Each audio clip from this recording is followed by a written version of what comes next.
Chapter 11. Homesickness.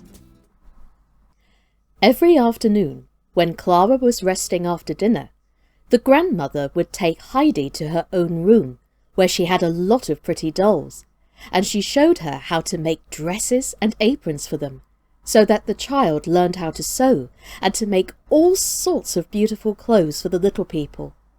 And then grandmother liked to hear her read aloud, and the oftener Heidi read her tales, the fonder she grew of them. But still she never looked really happy, and her eyes were no longer bright. It was the last week of the grandmother's visit. She called Heidi into her room as usual one day after dinner, and the child came with her book under her arm. The old lady laid the book aside and said, "Now, my dear, tell me why you are not happy. Have you still the same trouble at heart?" Heidi nodded in reply. "Have you told God about it?" "Yes." "And do you pray every day that he will make things right, and that you may be happy again?" "No, I have left off praying." "Do not tell me that, Heidi. Why have you left off praying?" "It is of no use.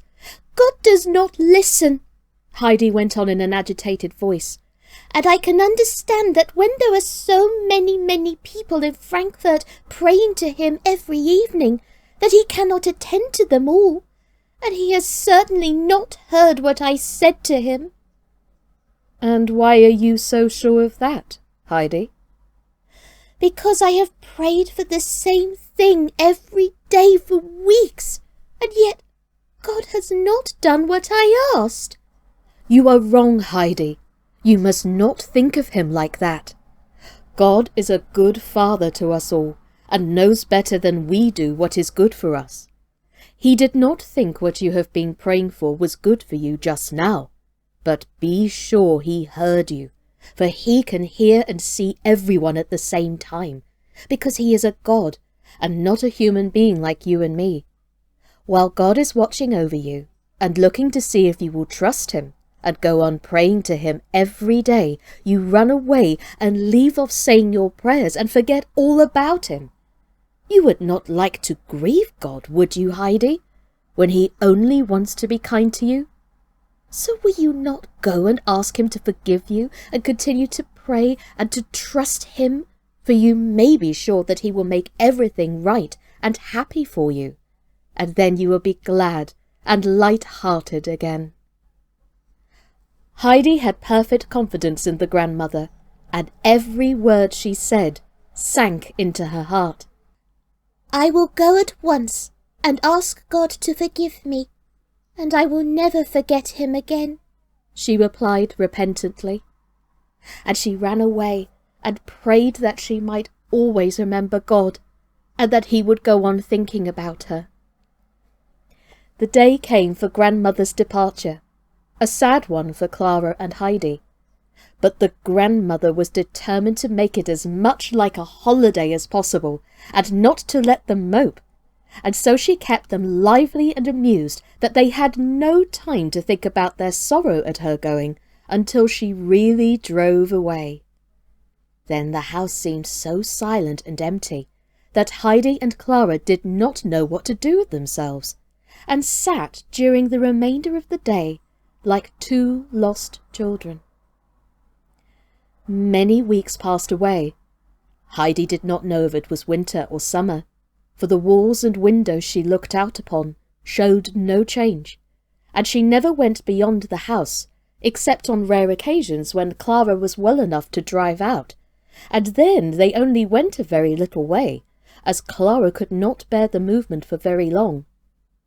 On these occasions they generally only saw more fine streets and large houses and crowds of people. They seldom got anywhere beyond them, and grass and flowers, fir trees and mountains were still far away. Heidi's longing for the old familiar and beautiful things grew daily stronger, so that now only to read a word that recalled them to her remembrance brought her to the verge of tears, which she suppressed with difficulty. So the autumn and winter passed, and again the sun came shining down on the white walls of the opposite houses, and Heidi would think to herself that now the time had come for Peter to go out again with the goats, to where the golden flowers of the sisters were glowing in the sunlight, and all the rocks around turned to fire at sunset. She would go and sit in a corner of her lonely room, and put her hands up to her eyes, that she might not see the sun shining on the opposite wall, and then she would remain without moving, battling silently with her terrible homesickness, until Clara sent for her again. "Oh no, poor Heidi! Will the homesickness go?